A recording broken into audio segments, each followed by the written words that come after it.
Duluan aja. Ya, Bapak Adi. Ya, terus.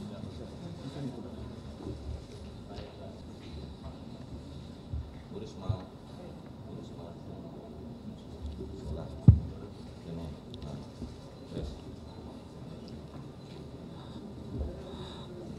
Rekan-rekan media sekalian, sore hari ini kita melakukan rapat koordinasi antar kementerian lembaga yang ruang lingkupnya adalah kita fokus pada sore hari ini adalah membahas penanganan pornografi anak secara online. Karena permasalahan ini permasalahan yang sangat serius. Korbannya tidak tanggung-tanggung. Korban dari disabilitas, anak-anak SD, SMP, SMA, bahkan PAUD menjadi korban. Memang rata-rata usia 12-14 tahun. Termasuk anak didik kita yang ada di pondok pesantren yang sering menjadi korban. Dan pelakunya adalah justru orang yang dikenal dan orang dekat. Kalau kita melihat laporan yang dihimpun dari NCMEC, yaitu National Center for Missing and Exploited Children, bahwa temuan konten kasus pornografi anak Indonesia selama 4 tahun sebanyak 5.566.015 kasus. Dan Indonesia masuk peringkat 4 secara internasional dan peringkat 2 dalam regional ASEAN.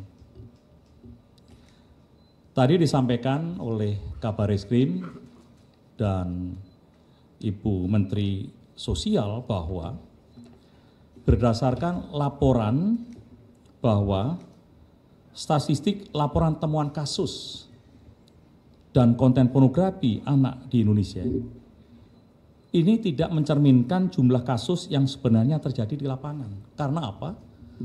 Karena ada juga korban-korban yang tidak mau melaporkan kejadian yang sebenarnya, menutupi karena takut aib dan sebagainya. Sedangkan dari Menkominfo juga per 14 September 2023 itu telah memutus akses terhadap 1.950.794, semuanya sudah di-take down. Dari apa yang terjadi, upaya-upaya untuk bisa memitigasi, menyelesaikan permasalahan ini sebetulnya sudah ada. Namun, setiap kementerian itu sudah memiliki regulasi sendiri-sendiri. Oleh sebab itu, dari rapat koordinasi ini tidak mungkin setiap kementerian itu melakukan sendiri-sendiri. Kita harus lakukan yaitu sinergi kolaborasi lintas kementerian. Karena apa?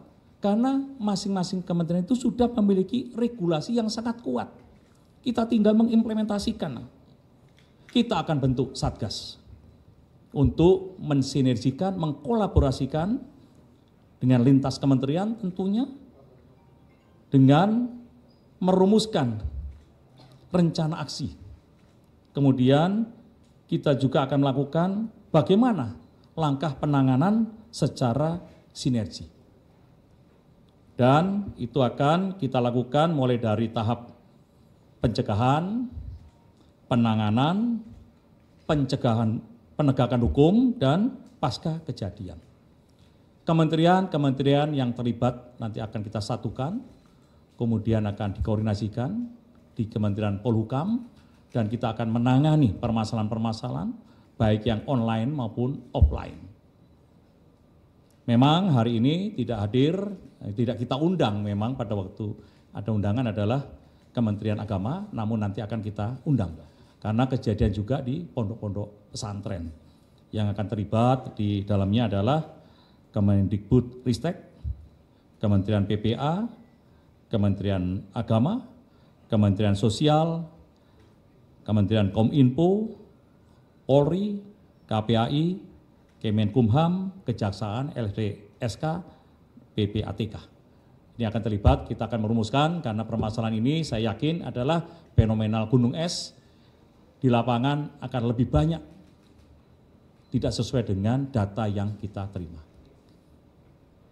Demikian rekan-rekan media yang bisa saya sampaikan pada kesempatan sore hari ini. Dan mudah-mudahan Satgas yang nanti dibentuk ini bisa menyelesaikan permasalahan-permasalahan yang terjadi di masyarakat dan kita akan memberikan edukasi, memberikan sosialisasi dan melibatkan kementerian lembaga yang saya sebutkan tadi. Demikian, terima kasih rekan-rekan media sekalian. Ada tambahan? Enggak, Bu ya? Sudah jelas semua. Sudah jelas semua. Ya. Ya. Ya. Terima kasih banyak. Masih. Masih. Pak Adi. Ya, Pak.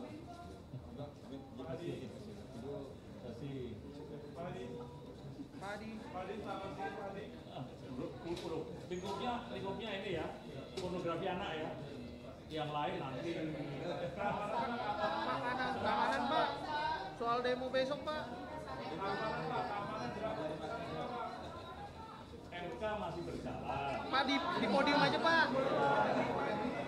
Ya, ruang lingkupnya udah jelas masih ada tambahan. MK masih berjalan.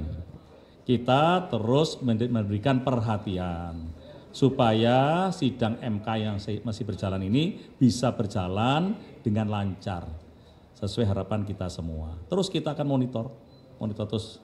Ada himbauan nggak sih Pak, kan kayak hari ini aja ada aksi-aksi dari masing-masing teman-teman, ada himbauan nggak untuk masyarakat supaya tetap mengawal MK ini dan tidak baik? Ya itu kan hak ya, hak demokrasi kita hargai. Toh kita juga akan dengarkan ya apa yang mereka sampaikan. Namun sidang ini kan harus kita amankan terus berjalan. Ya, itu saya kira normal ya. Ya, cukup ya. Pak isu lain Pak, soal Pak.